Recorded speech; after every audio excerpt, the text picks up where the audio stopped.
Rafah TV abonné leen bu ngeen cliquer fii ci abonné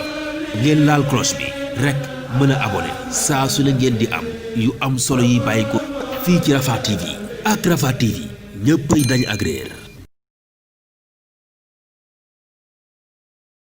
Sine Touré maa ngi lay fay bu baax a baax di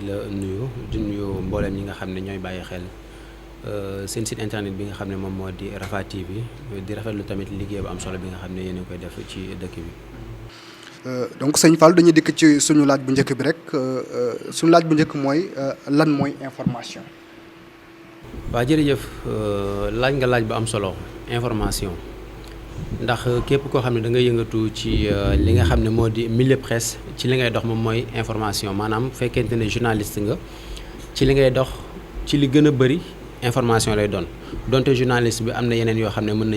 na cee yëngatu loolu daañu ci ñëwaat waaye information bu ñu ko bëggoon a xam tey ci wolof ñu koy tekki mën na tekki xibaar maanaam xibaar léegi nag information bi day nekk loo xamante ni lu bees lay doon. ndax information dafa am lu bëree bëri loo xam ne moom la làmbool information néewul loo xibaar loo ñëw rek wax ko nit ki rek information lay doon dafa war a nekk lu bees dafa war a nekk loo xam ne day amal intérêt nit ki dafa war a nekk tamit loo xamante ni lu dëgg lay doon ci ay fait lay basé wu donte am na yenn information yoo xam ne mën nekk yu ñuy jàngat wala loo joxe sa xalaat sa gis-gis ci benn mbir waaye ci tënk daal nañ jàpp ne information xibaar la boo xam ne bu bees la war a doon ndax information nee nañ dafa nekk loo xam ne lu bees la war a doon lu nit ki xamul woon nga xamal ko ñaareel bi dafa war a nekk loo xamante ni nit ki daf cee war a am intérêt ci li nga xam ne moom nga koy jox lépp tamit basé wu ci loo xam ne ay fait yu am la ndax information warta nekk lu ñuy sos loo xam ne nit ki mooy xalaat rek indi ko daal di koy jox nit ki pour mu mën koo gëm donc loolu ci tënk daal mën nañ jàpp ne loolu moom mooy information. waaw ba léegi lu jëm ci wàllum communication xam nga information ak communication dañu nekk ñaari aspect yoo xamante ni dañoo xaw a jege nuroo te bëri fu ñu xaw a laale ba pare wuute tey boo jëlee communication par exemple li nga xam ne moom lay def nii mën naa ne communication la man maa ngi communiquer ak yow parce que communication day am ñaari mbir muy émetteur ak récepteur.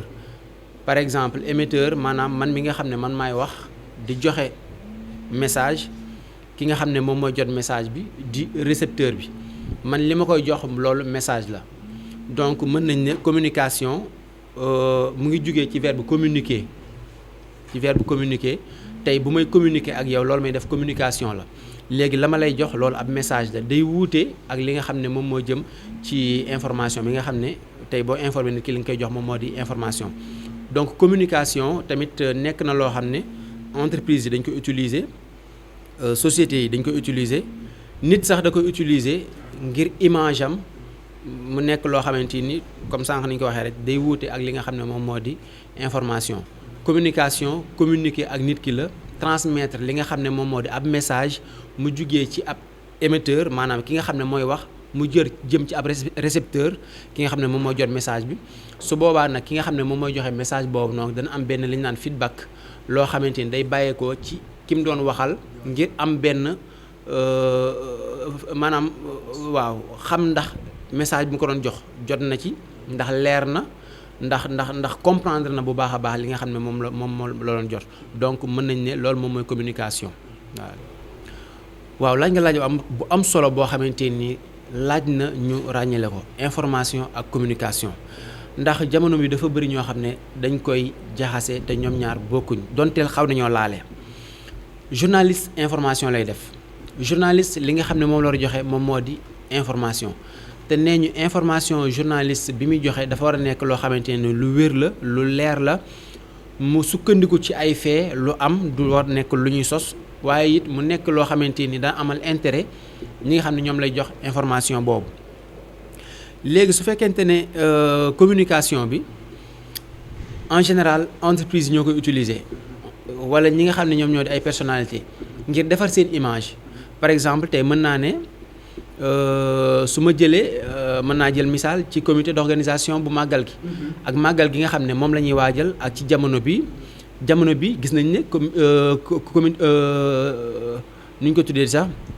comité d'organisation bu màggal gi ñu ngi amal ay communication di sensibiliser nit ñi ci jàngoro ji muy ay message yoo xam ne dañ koy jox nit ñi pour ñu changer seeni comportement par rapport ak li nga xam ne moom moo di pandémie bi loolu du information mais communication la parce que loo xam ne la yow sa idée maanaam ni nga bëgg nit ki soppi ni nga bëgg nit ki mel ci doxalin nga koy jox ay message ngir moom mu changer comportement bu boobaa yow da ngay communiquer ak kooku communication ngay def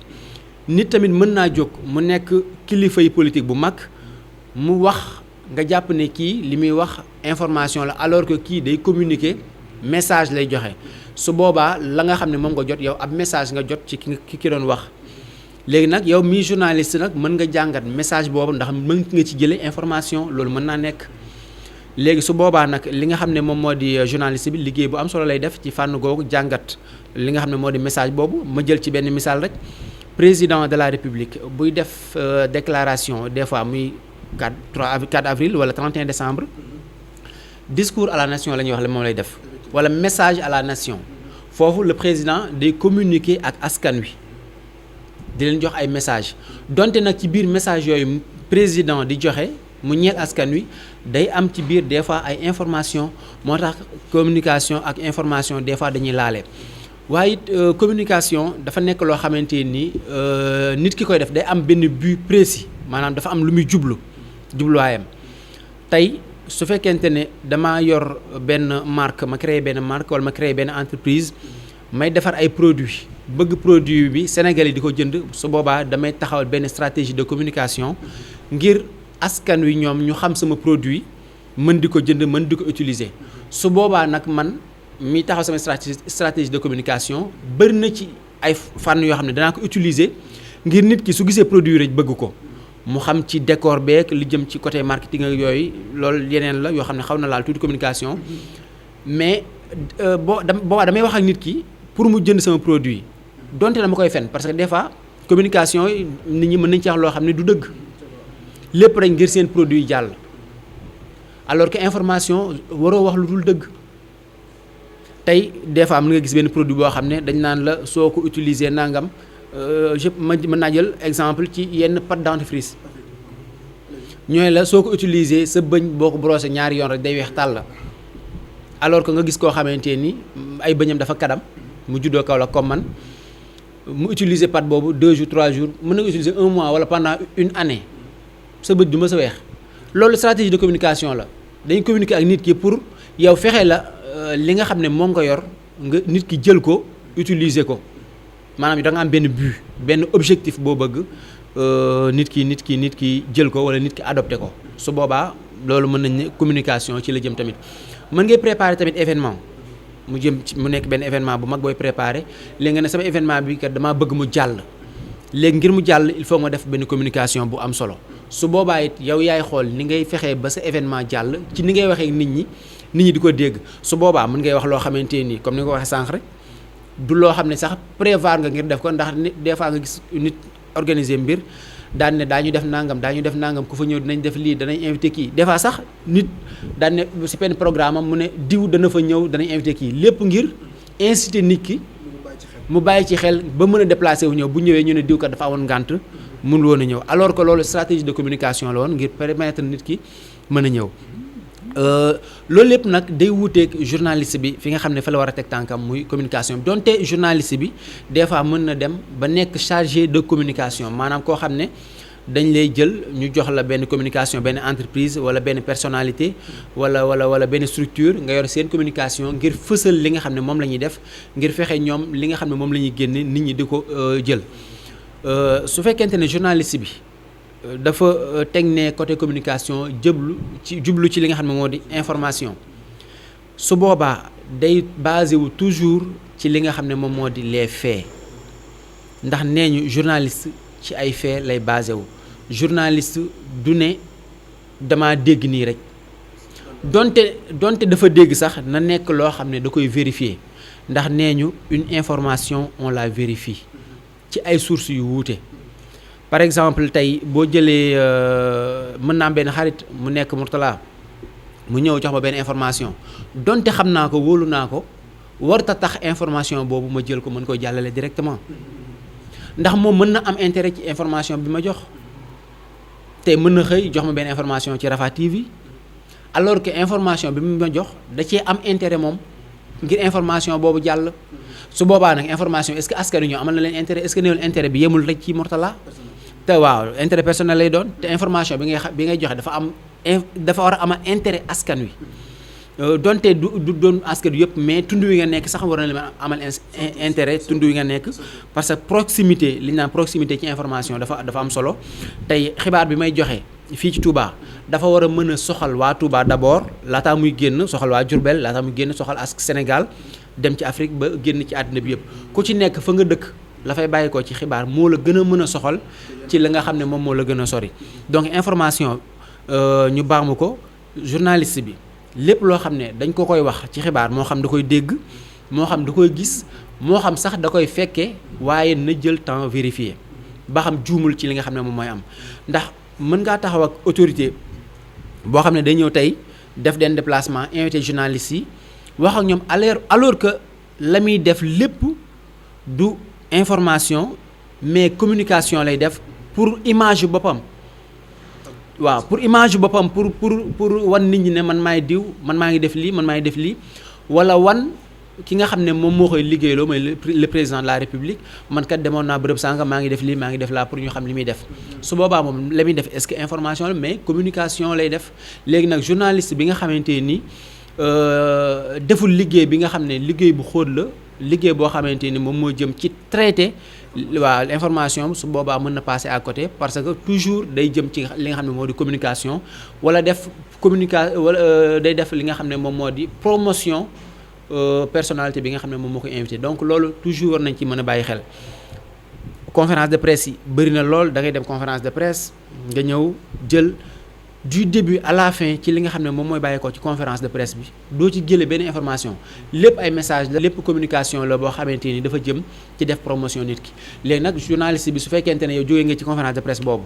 ñaari option ngay am soit nga traité information soit nga bañ ko traité su fekkente ne gis nga ne la fay jógee amul benn xibaar boo xam ne dinañ ñeel askan wi su fekkente nag da ngaa jëm ci côté communication mën nga def li nga xam ne moom mooy jëm ci publi reportage mën nga def publi reportage maanaam événement la boo xamante ni donte am na ñu bëri sax ñuy wax naan publi reportage journaliste waru ko def mais gis nañ ne waaw mi ngi am ñu ngi koy def mu jëm ci benn événement boo xam ne xëy na fay nañ la ci xaalis pas yow journaliste bi mais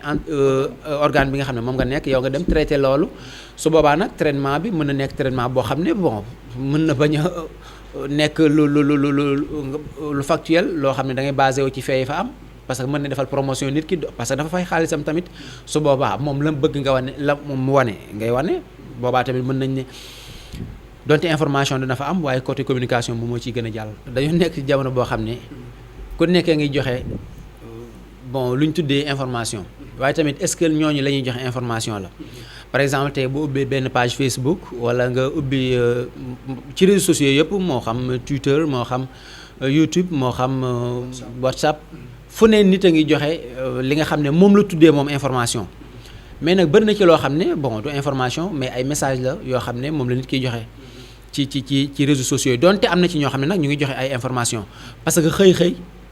nga bind benn tweet daan am loo fësal ma lire ko mën na nekk lu bees ci man mais tamit mën na nekk ci loo xamante ni yow mi ko bind comme li ma ko waxee sànq rek yow da nga cee am intérêt ngir nit ki nga xam ne moom moo koy lire ko wala nga bind loo xamante ni da la wër ne lii amul mais yow information nga tuddee parce que à chaque fois ñu gis ci WhatsApp bi nga xëy am ku bind def benn audio daan ne kilifa diw kat nee na ku def nangam lii ku def nangam lii wala di kilifa diw nee na nañ def nangam lii mu nekk loo xam ne lu baax la waaye boo gëstoo ba sa biir kilifa googu du ko wax. ka koy def nag information la ci jublu day joxe information alors que li muy joxe du information parce que du dëgg parce que information dafa war a nekk loo xam ne lu dëggu la ñaareel bi pour nga vérifier ko parce que loolu dafa nekk loo xam ne problème la jamono bi muy vérifier yenn information yi ci réseaux sociaux yi moo tax loo ci jot ak lu mënti doon ak fu mënti bàyyeekoo vérifier ba mu wér ba nga xam fan la bàyyeekoo wala nga ut ay sources yu wuutee nga vérifier ko ci ñoom nga door a gëm ñii li ñuy wax dëgg la mais audio bi ñu lay envoyé texte bi ñu lay envoyé photo bi ñu lay envoyé des fois gis ñu bind benn photo daane xale bi dafa réer nangam wala kii dafa gàddaay këram ay mbokkam alors que photo boobu kooku ma nga këram toog ket fa la ko yoon jàppee après affaire mbir mi ëpp loxo donc kon ñu jàpp ne journaliste jamono bii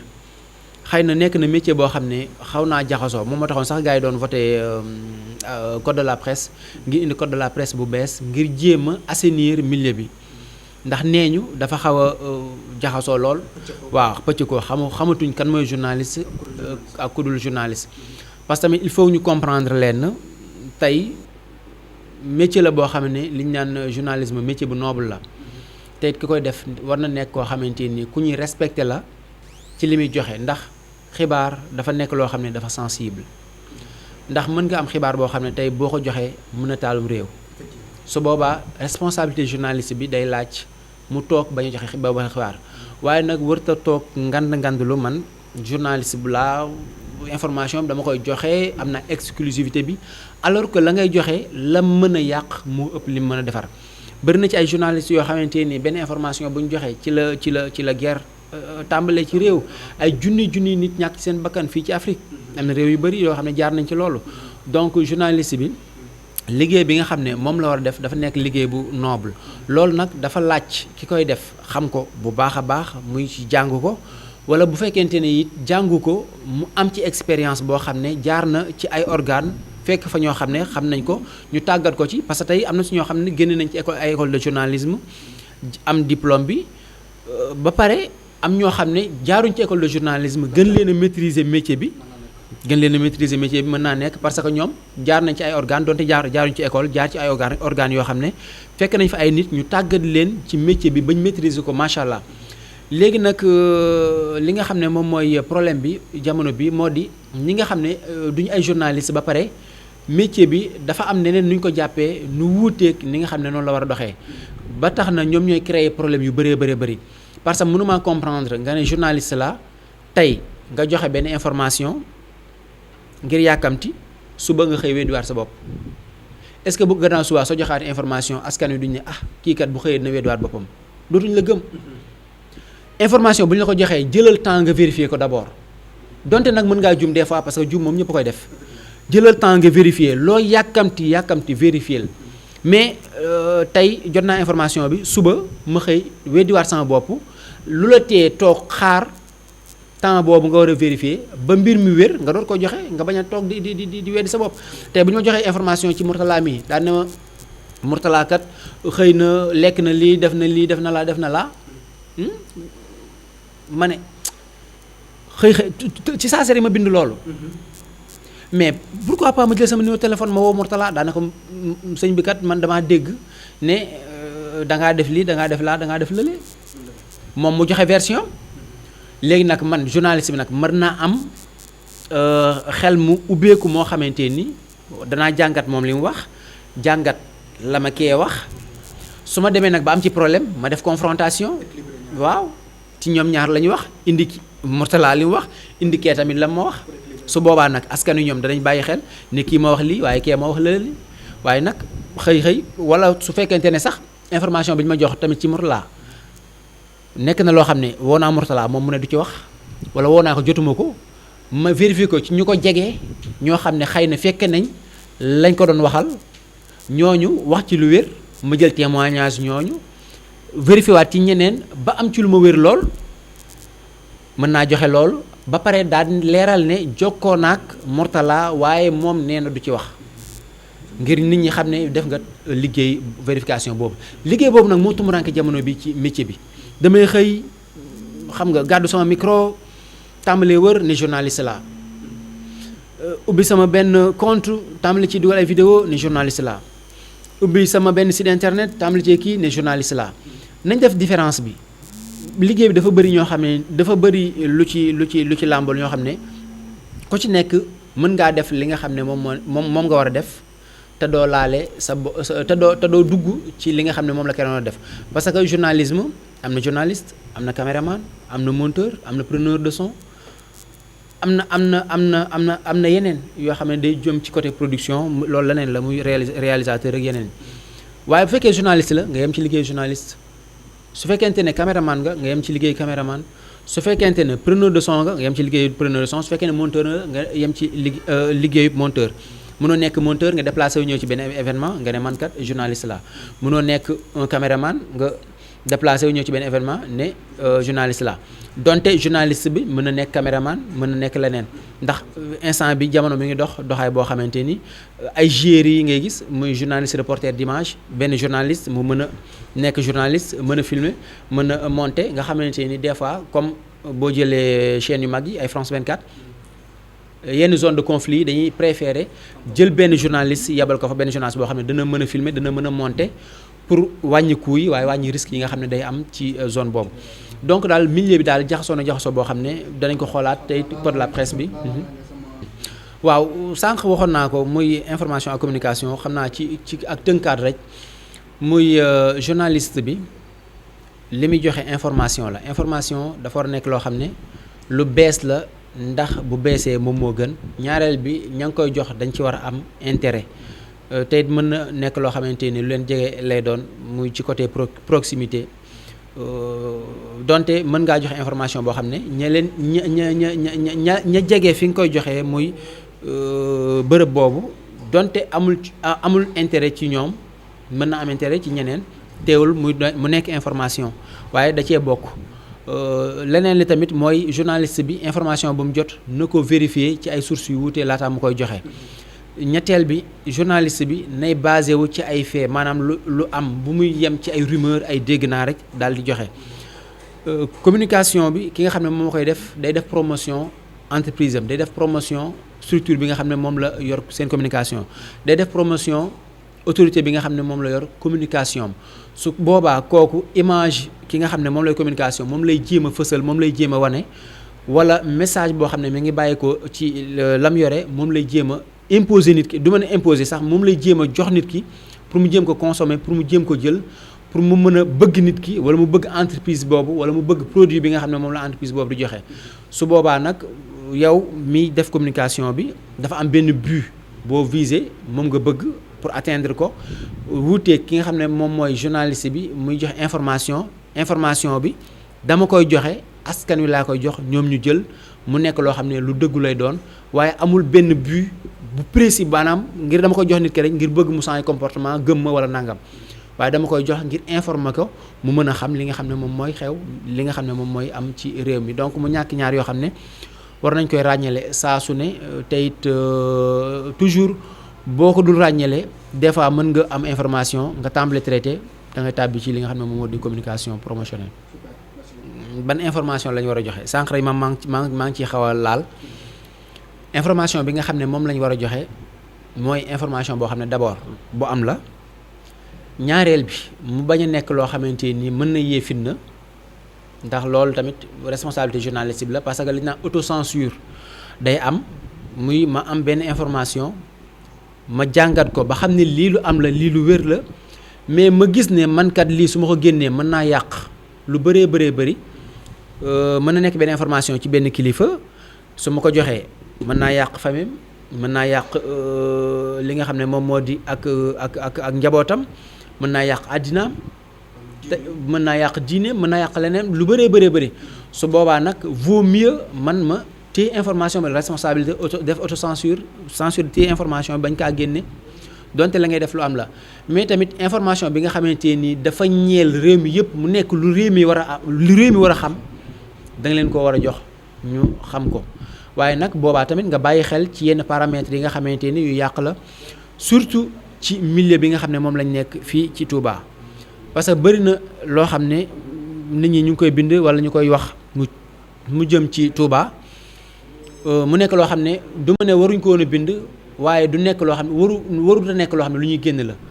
parce que li ñu naan ngëm-ngëm dafa fort ci nit ngëm-ngëm dafa sori ci doomu aadama rawatina ci taalibe tey koo laal ngëm-ngëmam wala pas-pasam dana am neneen noo xam ne noonu lay xoolee te dana am jeexantal ci moom te dana am lu bëri loo xam ne da koy yàq information bi yàq nag vaut mieux nga teg ko de côté jël information boo xam ne xëy na nit ki mën na kaa xam mu nekk lu bees loo xam ne xamu ko woon waaye mën na nekk loo xamante ni lu koy jëriñ la waaye toujours naa jox nit ki loo xamante ni su ko déggee rek xolam yëngatu su ko déggee pas-pasam yëngatu su ko déggee mu laal li nga xamante ni moom moo jëm ci ak diineem loolu journaliste war na ko moytu waaye journaliste war na moytu joxe information boo xamante ni mën naa yàq am réewam mën naa joxe une image négative ci li nga xam ne moom mooy dox ci am réewam ci ñoo xam ne nekk nañ bitim réew buñ ko gisee ci am réewam donte nag li muy wax des fois mu nekk loo xamante ni dama ne des fois sax donte li muy wax dëgg la ndax mën ngaa joxe loo xamante ni dëgg la mu yàq sam réew am ñoo xam ne bitim réew lañ nekk te buñ ko gisee mën a nekk loo xamante ni mën na yàqalaat réew mi ci peut-être ay investissement yoo xam ne waroon na fee am loolu nag day jëm ci diggante journaliste bi ak kilifa yi nga xam ne ñoom ñooy gérer réew mi su fekkente ne dañ koy gérer noo xam ne wuutee naak ni leen askan wi fale su boobaa nag faaw journaliste bi di ci joxe loo xam ne lu wér la ngir leeral askan wi doxalinu état bi su boobaa askan wi danañ xam seeni position bi nga xam ne moom la ñuy jël par rapport ak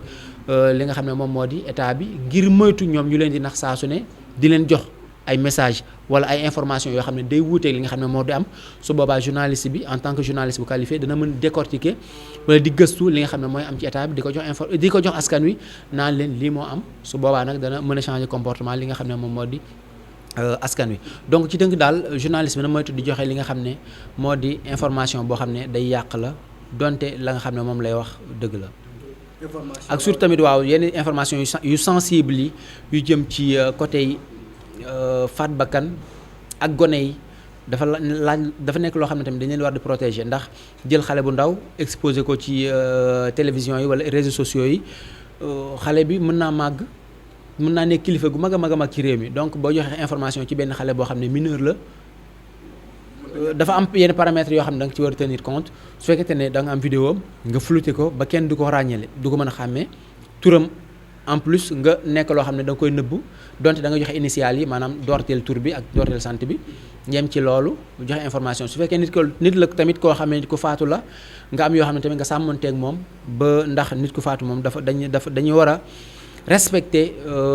kooku nga xam ne moo génn àddina ba même image am boo ko amee parce que des fois nga gis nit ñi def ko jël koo xam ne dafa génn àddina tëdd ñu photo ko génne ko loolu tamit lu journaliste war a moytu la donte am nga image boobu tamit na nekk loo xam ne nga flouté ko wala génn na àddina am nga photo moo xam ne jamono boobu moom mi ngi dund utiliser photo boobu moom mooy gën bi nga xam ne moom dañ ko muur mbalaan tëral ko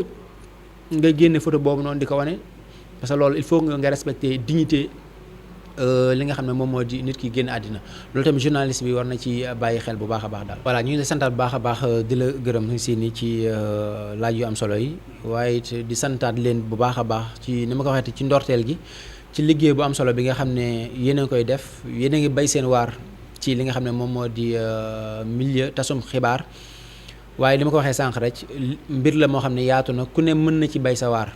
waaye lépp rek mu nekk loo xamante ni ñu ko waxee nit ñi jaar ci yoon wi te yéen ci yoon wi di leen encourager bu baax a baax di leen féliciter tamit ci liggéey bu am solo bi nga xam ne yéen a koy def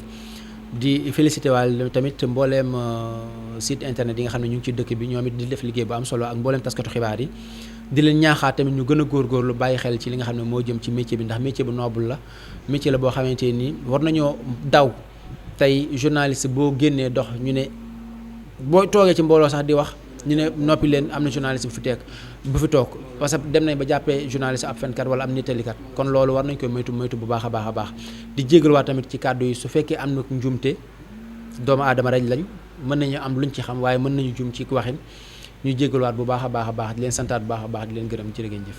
Rafah TV abonné leen bu ngeen cliquer fii ci abonné ngeen laal cloche bi rek mën a abonné saa su ne ngeen di am yu am solo yi bàyyi ko fii ci Rafah TV. ak Rafah TV ñëppay dañ ak réer